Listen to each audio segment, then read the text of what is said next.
Hello everybody, welcome welcome again. Then start करते हैं हम लोग आज का अपना सेशन। इसमें हम लोग क्लास 10th का first chapter which one is real number. इस चैप्टर का नाम हमारा है रियल नंबर।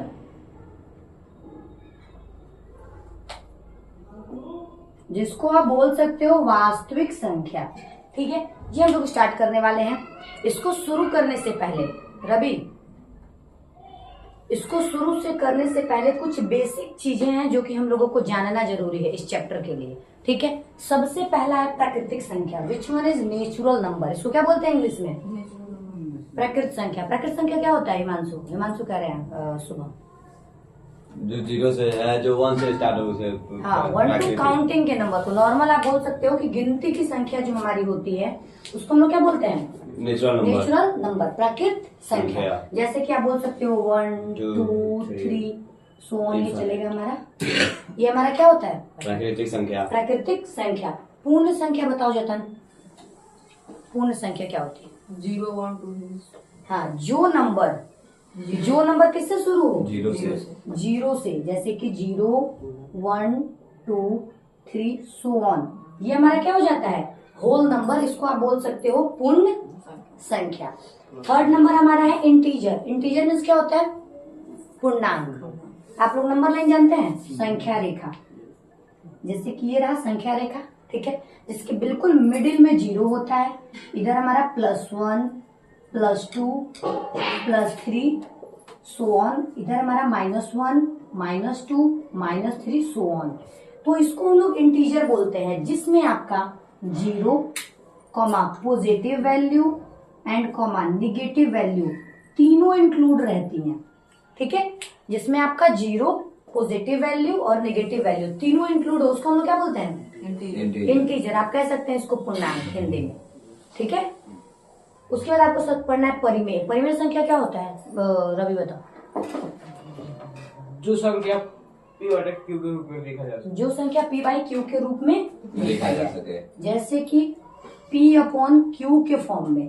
ठीक है, p/q का मतलब यहाँ पे हुआ एक चीज की q जो है, दो कंडीशन इसमें होती है। एक कि जिसको p/q के रूप में देखने वाला हो, दूसरा q does not equals to 0।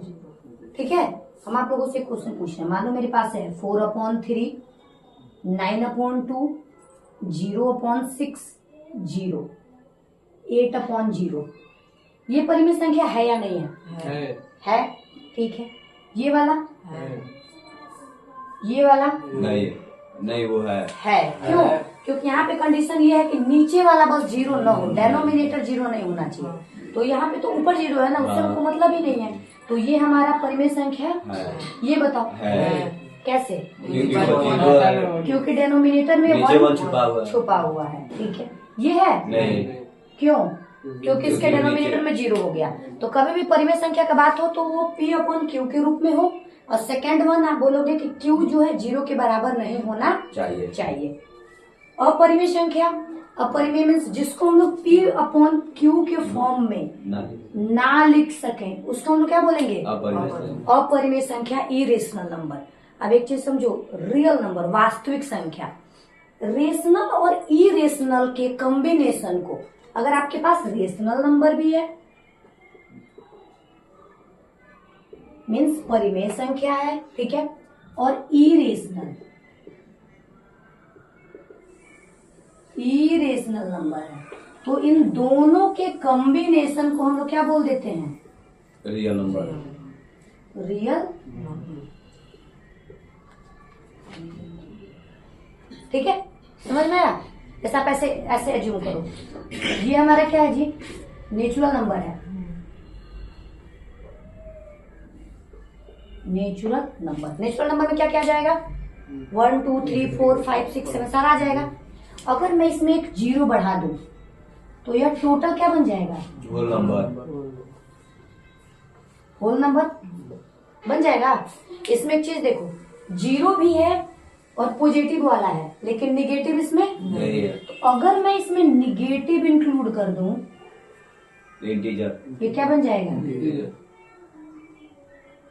Integer बनेगा। समझ रहे हो? इंटीजर बनेगा। नेक्स्ट देखो, परिमेय संख्या, अगर मैं इसमें p/q कर दूं P/Q मीन्स आपको रेशनल डाल दो, रेशनल नंबर डाल दो, ठीक है। तो ये सारा रेशनल नंबर हो सकता है, ठीक है, क्योंकि इस सबको हम लोग P/Q के फॉर्म में लिख सकते हैं। इसमें हम लोग ई रेशनल अगर इंक्लूड कर देते हैं तो यह टोटल जो हमारा है ये बन जाता है रियल नंबर। क्या बन जाता है? Real number. मीन्स सभी संख्या को आप रियल नंबर बोल सकते हो, वास्तविक संख्या है, मतलब रेशनल और इरेशनल सबको मिक्स करके जो कॉम्बिनेशन बनता है वही हमारा क्या होता है? Real number. ये तो था हम लोगों का खाली बैक, जो कि हम लोगों ने 9th में पढ़ रखा था, उसको रिवीजन किया। ये बस ये रिकॉल था, इसमें कुछ नया 10th का नहीं है, ये बस मैंने रिवीजन के लिए बताया। अब हम लोग आते हैं रियल शॉर्ट पे। नोट करोगे? करो नोट। अब हम लोग देखते हैं प्राइम फैक्टराइजेशन मेथड। पहले आप समझो, हम लोग दो चीज फाइंड करते हैं, पहले से ये पढ़ते आए हैं, करते आए हैं। विच वन इज, आप जानते हो HCF फाइंड करना सबको पता होगा, आता है सबको। LCM फाइंड करना सबको आता है, ओके।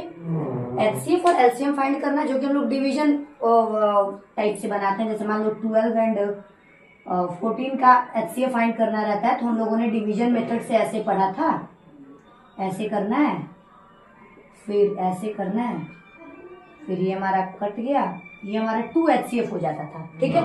LCM अगर इसका फाइंड करना हो तो हम लोग कैसे पढ़ते थे? 12 एंड 14 में डिवाइड करेंगे 2 से, ठीक है, और इसको मल्टीप्लाई कर देंगे ओवरऑल, ये हमारा आंसर जो होगा वो हमारा LCM हो जाएगा, ठीक है। ये हम लोगों ने बेसिक बचपन में पढ़ा था। बचपन में क्या आप लोगों ने बहुत इसके पहले पढ़ा होगा। अब हम लोग सीख रहे हैं प्राइम फैक्टराइजेशन मेथड, ये भी आप लोगों को पता होगा। प्राइम फैक्टराइजेशन मेथड में क्या होता है कि अगर हमको, ध्यान से समझना आप लोग, अगर मेरे पास है 12 एंड 14, ठीक है, इसमें आपसे बोल रहा है कि आप इसका HCF फाइंड करके दिखाओ एंड LCM फाइंड करके दिखाओ by factorisation method. Prime factorisation method इसको कहते हैं। आप लोगों ने गुणनखंड विधि, हिंदी में कहते हैं गुणनखंड विधि, ठीक है, गुणनखंड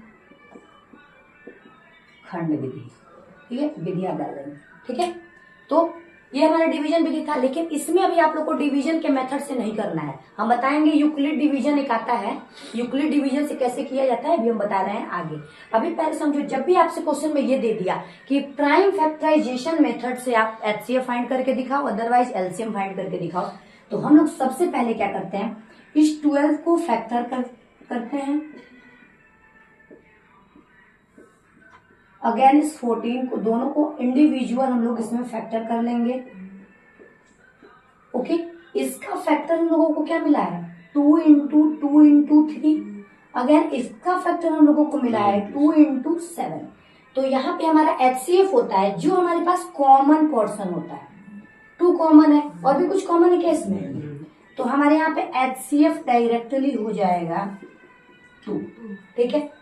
जब हम लोग जाएंगे इसमें LCM फाइंड करने, इसमें जब हम लोग फाइंड करेंगे LCM, तो इसमें क्या करते हैं, पहले जो कॉमन पार्ट है उसको एक बार लिख लेते हैं, उसके बाद से बाकी जितने भी नंबर से सबको मल्टीप्लीकेशन में डाल लो। मीन्स आपके पास 2 रिमेन है, 2 डाल लो, 3 है, 3 रिमेन डाल लिया, 7 है, 7 डाल लिया, एंड इन सबको मल्टीप्लाई करके यू कैन राइट हियर, ठीक है। तो ये हमारा क्या हो जाएगा? फैक्टराइजेशन मेथड से। तो ये हमारा LCM हो जाएगा और ये हमारा क्या हो जाएगा? HCF। समझ में आया आपको? HCF निकालने के लिए क्या करेंगे, अगर 3 नंबर है, ठीक है, बच्चों के दिमाग में ये आता है कि 3 है तो तीनों का कॉमन देखते हैं क्या। जैसे देखो, मैं यहाँ पे आपको 3 नंबर दे के दिखाती हूँ। जैसे कि आपके पास है 12, 10 एंड 6, ओके।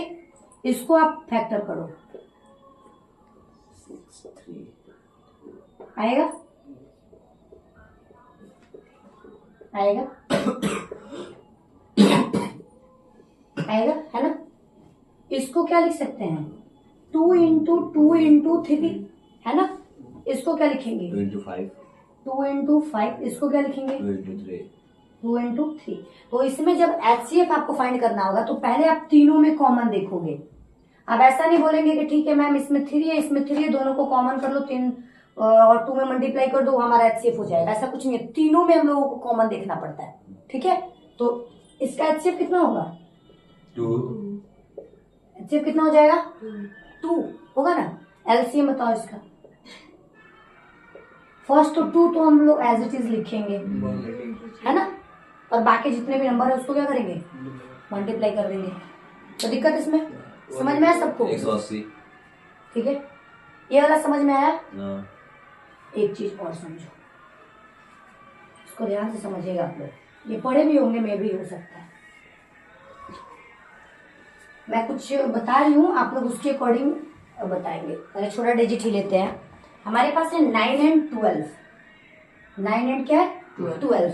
मैं इसका HCF फाइंड करती हूँ। हमारे पास 2 नंबर है, आप बोल सकते हो A is equals to first number and B is equals to second number. अब मैं इसका LCM और HCF दोनों फाइंड करती हूँ। कैसे करेंगे? 9 का किससे डिवाइड करेंगे? कितनी बार में? 1 हुआ। 12 को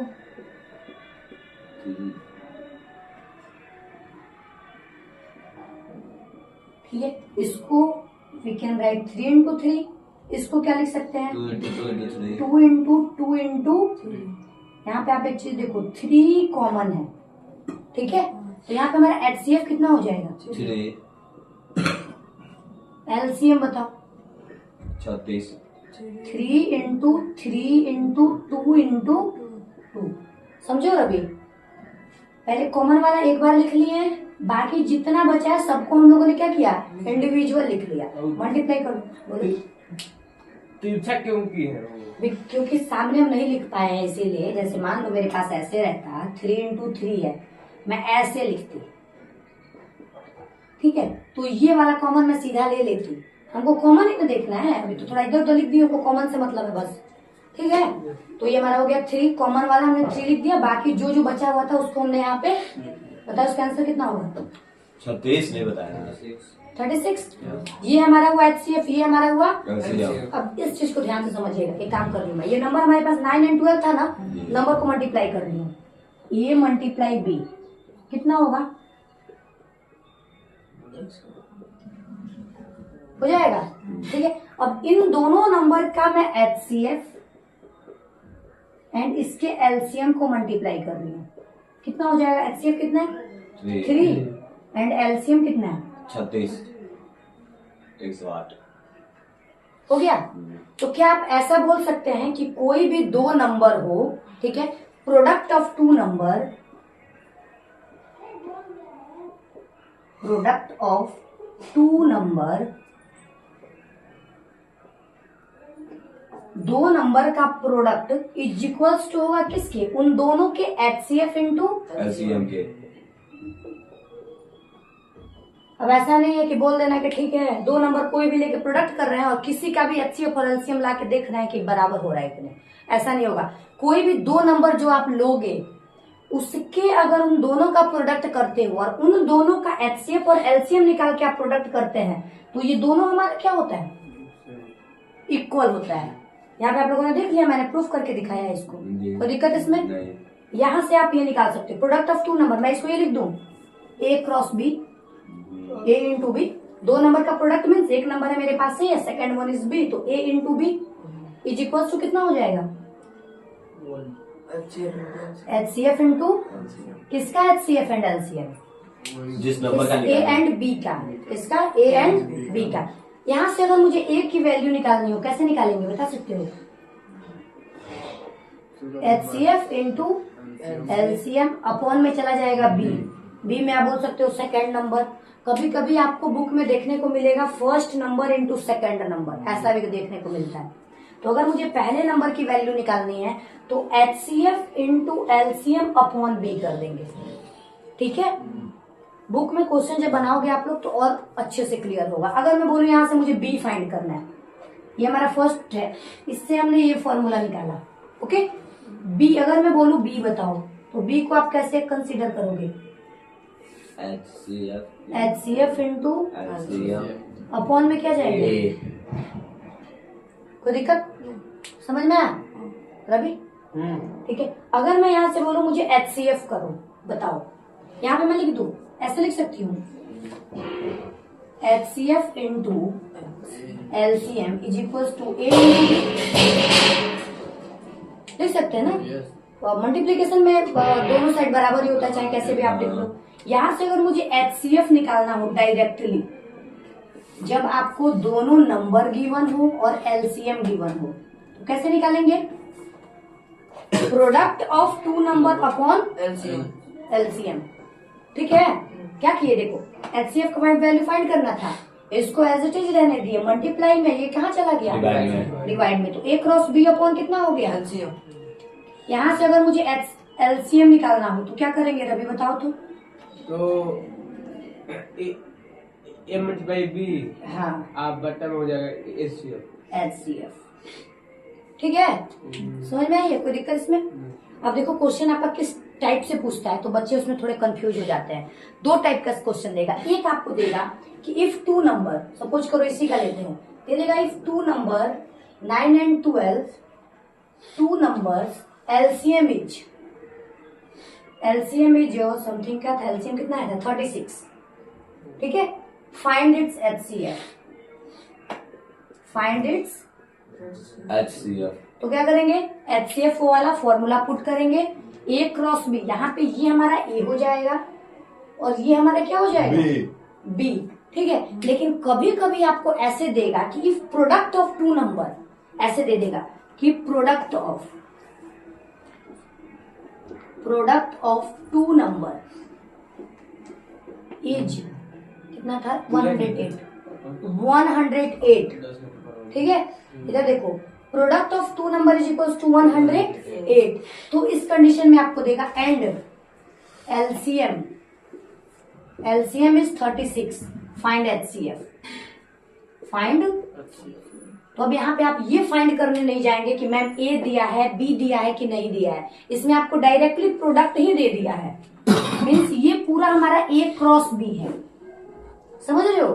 तो आपका सबसे अधिक नेसेसरी ये है कि आप क्वेश्चन को ऐसे पढ़ो कि आपको ये पता चले कि वो ए की वैल्यू दिया है, बी की वैल्यू दिया है, अदरवाइज ए क्रॉस बी की, इसी तीनों में कंफ्यूज करेगा।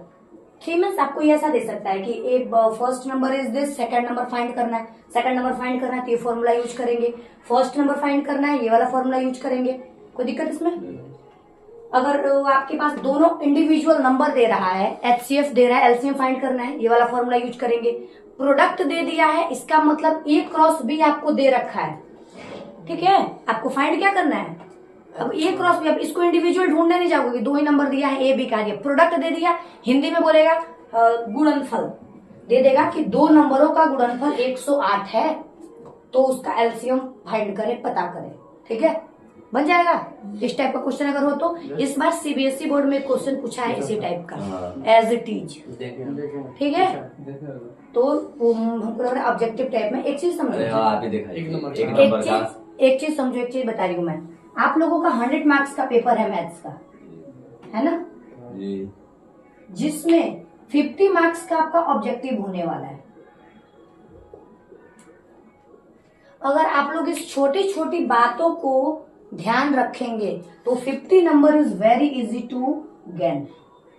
ठीक है, अगर क्योंकि ऑब्जेक्टिव समझ ही रहे हो, objective means one number means बिल्कुल ट्रिकी चीज देगा।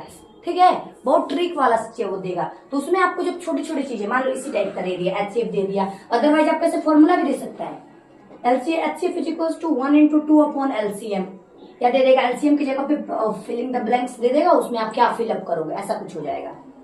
ठीक है, तो अगर आप इस छोटी छोटी चीजों को ध्यान दोगे, एकदम डेडिकेशन से एक एक बात, ये छोटी चीजें ध्यान दोगे, तो आपका 50 मार्क्स ऑब्जेक्टिव बहुत ही इजी हो जाएगा फाइंड करना। ठीक है, बाकी बचा 50 सब्जेक्टिव का, तो वो तो आगे का चैप्टर कर रहे हैं अभी, फंडामेंटल, इसका बहुत सारा पार्ट बाकी है अभी, और ये बहुत अभी थोड़ा सा हुआ है, समझ के रखो 40% हुआ है, 60% अभी बाकी है इस चैप्टर में। यहाँ तक में कोई दिक्कत, कोई डाउट नहीं? ठीक है, अब हम लोगों के बात को पढ़ना है फंडामेंटल थ्योरम ऑफ अरिथमेटिक। यह एक तरह का थ्योरम है, आप इसको 1.1 थ्योरम से जानते हैं रियल नंबर में। जो थ्योरम कहता है, हेलो रवि, इस थ्योरम में सबसे पहले बताओ prime number and composite number सबको पता है ना? प्राइम नंबर और number and composite number, composite number. Prime number का मतलब समझो, प्राइम नंबर मीन्स अगर कोई भी नंबर है आपके पास, सपोज करो मेरे पास 2 है, 3 है, 4 है, 5 है, 6 है, 7 है, 8 है। ठीक है, प्राइम नंबर का मतलब हुआ कि इसका 2 फैक्टर होगा ओनली। कितने फैक्टर्स होंगे? 2 फैक्टर्स। आप एक तरीके से ये भी लिख सकते हो, एक तो 1 होगा क्योंकि 1 के टेबल में सभी नंबर्स आते हैं। ठीक है, एंड सेकेंड वन इटसेल्फ, खुद होगा। खुद के नंबर में भी सभी टेबल में 2 के टेबल में 2 आएगा, 3 में 3 आएगा, 4 में 4 आएगा। ठीक है, तो प्राइम नंबर का मतलब होता है कि उसमें 2 फैक्टर्स हो, और कंपोजिट नंबर में आपका हो जाएगा more than 2 factor, more than 2 factors. Okay, as example बताओ, 2 है, 2 के कितने फैक्टर है बता सकते हो? 1 एंड इसके 2 फैक्टर हैं, तो ये हमारा प्राइम नंबर हुआ। 3 के कितने फैक्टर हैं? 2, कौन कौन सा? 1 और 3। ये भी प्राइम फैक्टर। हुआ इसका 2 का 4 का 1 होता है, 2 होता है, 4 होता है, 3 फैक्टर्स हो गए, तो ये हमारा कंपोजिट हो जाएगा। क्या हो जाएगा? कंपोजिट। कंपोजिट। 5 बताओ। ये प्राइम है। Prime. 6 composite. Composite. 7 prime composite. ठीक है, अब इस थ्योरम में क्या बोल रहा है इसको समझो आप लोग पहले। प्राइम एंड कंपोजिट क्लियर है ना? जी। इसको ध्यान से इधर देखो। इस थ्योरम में आपसे बोलता है every composite number can be expressed as a product of primes. Means समझो, कोई भी आपके पास कंपोजिट नंबर अगर होती है, एज एग्जाम्पल हम लोगों ने अभी 4 लिया था ना, 4 हमारा कंपोजिट था। आप 12 को कंपोजिट कंसीडर कर सकते हो। तो कोई भी, इस थ्योरम में ये बोला गया है कि कोई भी आपके पास कंपोजिट नंबर होता है उसको आप प्रोडक्ट ऑफ प्राइम में एक्सप्रेस कर सकते हो, फैक्टराइज कर सकते हो, लिख सकते हो। 4 को हम क्या लिख सकते हैं? 2 into 2 लिख सकते हैं ना। 2 हमारा प्राइम है, ये भी हमारा क्या है? प्राइम है, और ये हमारा कंपोजिट है। है। तो यही यहाँ पे बोल रखा है कि एवरी कंपोजिट नंबर को हम लोग प्रोडक्ट ऑफ प्राइम नंबर्स के फॉर्म में लिख सकते हैं। 12 को क्या लिखेंगे बताओ? 2 into 2 into 3। तो दिक्कत इसमें नहीं। ठीक है, तो ये भी, ये देखो, ये हमारा कंपोजिट है, ये हमारा प्राइम हुआ, ये हमारा प्राइम हुआ, ये हमारा किस तरह है? प्राइम। अभी मैं प्राइम बताई हूँ ना, प्राइम नंबर में मैं क्या बताई हूँ ये बताओ? मैंने प्राइम में क्या बताया? जो नंबर या तो 1 से कटे या खुद से कटे। ये 1 से कटेगा या तो खुद से कटेगा, ये भी 1 से कटेगा या तो खुद से कटेगा, ये भी 1 से कटेगा या तो खुद से कटेगा। लेकिन ये कंपोजिट है, तो कोई भी कंपोजिट नंबर हो वर्ल्ड का, उसको आप प्रोडक्ट ऑफ प्राइम नंबर में लिख सकते।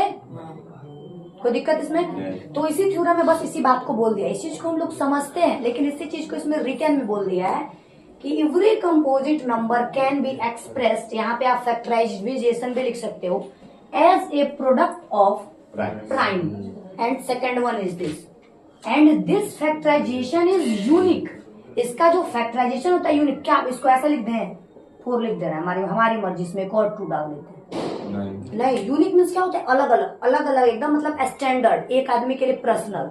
क्या आप 2 कभी ऐसे 2 ऐसे बनता है? क्या कभी आपने इसको 2 बोला है? क्यों? क्योंकि यूनिक है, या 2 इसी को ही बोलते हैं, या यूनिक है, वो चेंज नहीं हो सकता।